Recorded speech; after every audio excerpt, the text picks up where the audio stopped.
yow doomu yaa ko wax. jërëjëf amaan mbégte teew fii Pierre di masawu ñi nga xam ne ñoo ñàkk seen bakkan ci lap mi effectivement mu nekk une situation ñetti xale ay élèves tout à fait jigéen.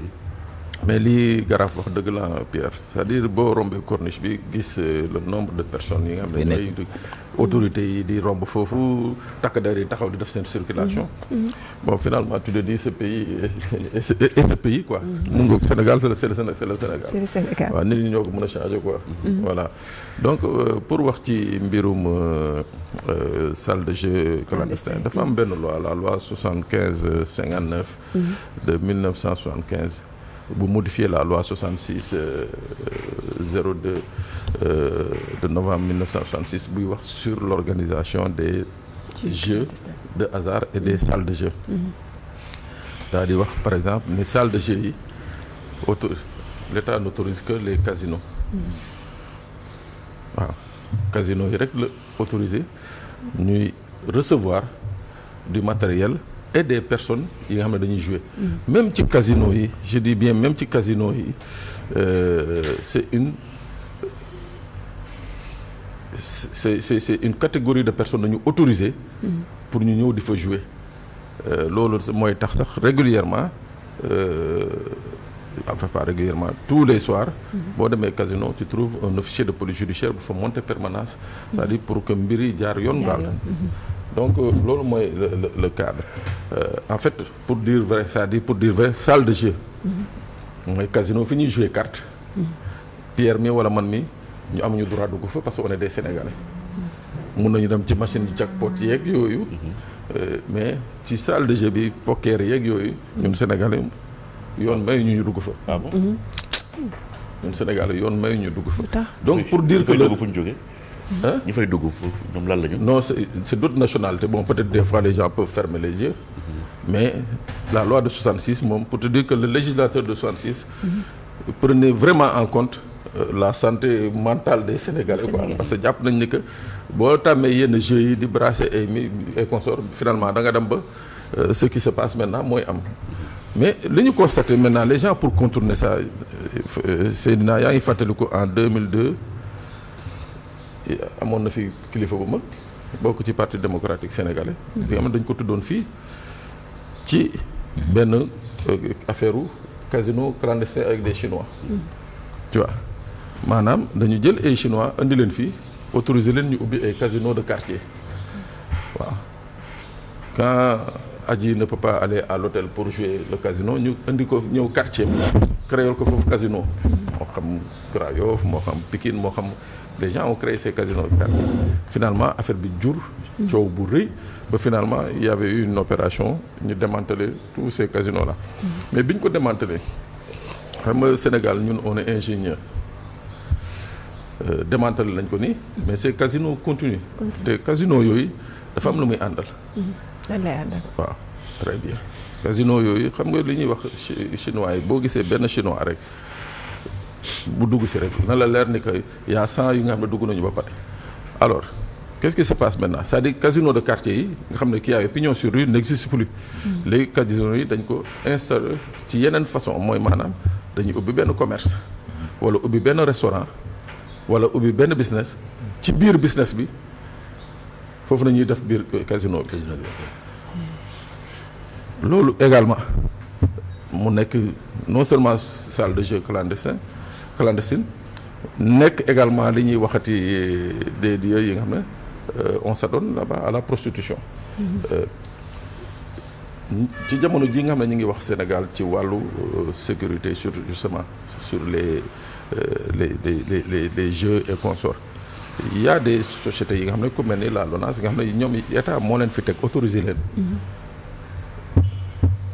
je dis pas que je suis pour les jeux hein. Je dis que état moo leen autorisé ku mel ni LONASE muy jouer di jaay des jeux tey ces sociétés dañuy am ce qu'on appelle un manque à gagner de par la concurrence de ces casinos clandestins te gis nga toll na dayo jéggi na toll na dayo bi nga xam ne pour nga xam ko il faut aller à l'intérieur du Sénégal gis nga boo demee par exemple quelque part comme Bignona au Ziguinchor gis nga booy Jakarta maan yi bu ñu liggéeyee ba ngoon la ñuy am yëpp dañuy dem ci benn béréb pokus bu ndaw. fa nañuy installé benn waa ji installé fa benn machine à sous. machine à sous. Quand tu vas à Tambacounda à Kédougou dans la zone aurifère.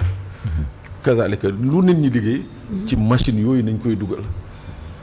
le chinois ngoon mu def tour ak otom récupérer affaire yi donc en fait c'est en train de devenir un fléau bi nga xam ne tey c'est toute notre jeunesse. qui est en train justement de connaître une certaine déperdition. loolu nag moo tax ma ne c'est une question bi nga xam ne il faut que les autorités se posent la question comme nous posons la question qui c'est qui protège la pègre chinoise au Sénégal parce que nag mënuñu ne 2002 il y avait une opération de démantèlement des casinos privés mais tey jii ces casinos privés continuent ces salles de jeu privées continuent partout foo dem ci Sénégal ñu ngi ko fay def te léegi yi ci bëri surtout quand tu vas à l'intérieur du pays les nëbbatootuñu les gens ne se cachent plus ça veut dire que quelque part il y a quelqu'un qui les protège donc loolu c'est un truc bi nga xam ne un cri de cœur 2025 ba tey dafa yàgg ba léegi yàlla ça bon moo tax ma ne on est au Sénégal donc yooyu c'est des trucs yi nga xam ne dañ ko war a xeex fii au Sénégal parce que ça crée ce qu'on appelle la déperdition xale yi bu ñu amul dañuy sàcc ji dañuy dem ba accro ci donc loolu nekk na un problème aujourd'hui fondamental maintenant nag il y a maintenant ce qu'on appelle les jeux autorisés kooku moom moi je n'ai aucun problème vis-à-vis de ça mooy par exemple li nga xam ne mooy la loi de 75 lu mu sant dénk ko ki nga xam ne mooy la LONASE loolu il y a aucun problème c'est l'État qui a décidé et consort donc c'est bon mais lii nga xam ne amul benn règle c'est-à-dire amul ko am 18 ans amul ko am 15 ans amul ko am 10 ans da ngay gis sax femme bu yeewu war a dem marché ñu jox ko dépense ce genre yi dem jaar foofu ne xaaral moom xool xëy na affaire bi gën a duun finalement Seydina bu wàccee mi dinaa la ana añ mi nga ko non fii laa ko tegoon diw moo ko jël ak ainsi fekk si salle de jeu bi donc yooyu wala daa wadde waaw état bi daf ci war a taxaw ba pare nag yokk et je ne cesse de le dire yokk les services les effectifs de la brigade des mœurs parce que tamit mënoo nekk ci dëkk nga ne da ngay lutter contre yenn pratiques yi ba pare tu refuses de mettre les moyens c'est-à-dire là di ko ngaraf waxee sànq gis nga li nga xam ne moom moo mën a defar askan bi Seydina nit ñi xam nañ ko xam nañu bu baax lii moo yàq lii war nañ ko defar mais on ne met jamais les moyens qu'il faut pour y mettre fin casino yooyu nag commencé na jéggi dayoo parce que ni ma ko waxee casino yooyu day àndaaleel ce qu'on appelle de la prostitution clandestine waaw ah non da ciy àndaaleel bu baax a baax waaw da ci àndaaleel bu baax gis nga pour dire am na ci benn cas bi nga xam ne je sais pas Pierre si tu te rappelles la chinoise qui a été découverte morte sur les rives de la Seine en France détentrice d'un passeport diplomatique sénégalais yaa ngi fàttali ko histoire boobu si mais yooyu yëpp c'était des réseaux yi nga xam ne qui étaient organisés dañ leen doon jëlee Chine indi leen fii donc loolu il faut que l'État se lève parce que Pierre nag ça fait quoi 2002 ak léegi ça fait quoi 23 ans on peut pas continuer de vivre la même situation voilà la prostitution elle est légalisée réglementée dans ce pays les jeux sont réglementés dans ce pays waruñu bàyyi ku nekk rek ku jóg rek mel ni mbëkk rido may ga rek ñëw dugg def li ngay def waaw surtout ça Sénégal kay comme rido may ga fu waaye tëllee dugg beneen point bi yaa ngi ko taxawal ci sécurité routière ndax gis nañ ne durcissement des amendes forfaitaires est-ce la fin du matin ou bien ou simplement une autre mesure de plus. waaw on a vu récemment un arrêté du ministre des transports daal di jël ne dañuy yokk amende forfaitaire yi mooy maanaam képp ku fi defati lii wala lële am na ci amende yi nga xam ne egg na sax ba nuñ koy waxee egg na ba ay 30 000 francs boo yoree ay vitres teintées soo respecté wul lii soo respecté wul lële yooyu yëpp mu ñëw boo yorul assurance 20 000 francs soo yorul signalisation 20 000 francs défaut d'extincteur boo amul extincteur sa oto 30 000 francs et ainsi de suite yooyu yëpp c'est bien beau yooyu yëpp c'est bien beau c'est bien waaw avant sax l'application mais pour qu'on en arrive là ci situation bi mooy que il faut que le ministère prenne le courage de dire aux Sénégalais comment on fait au Sénégal pour obtenir le permis de conduire. Waaw. Il faut que ñu wax aux Sénégalais comment un taco de 40 ans 45 ans 50 ans mën a di daw Sénégal di yeb ay nit di def transport yore visite technique. Il faut qu'ils expliquent ça aux Sénégalais parce que yomb na trop ñu génne ay amende forfaitaire. C'est bon. C'est un bon moyen de répression mais problème bi mooy au préalable ñii nga xam ne nga génneel mesures yi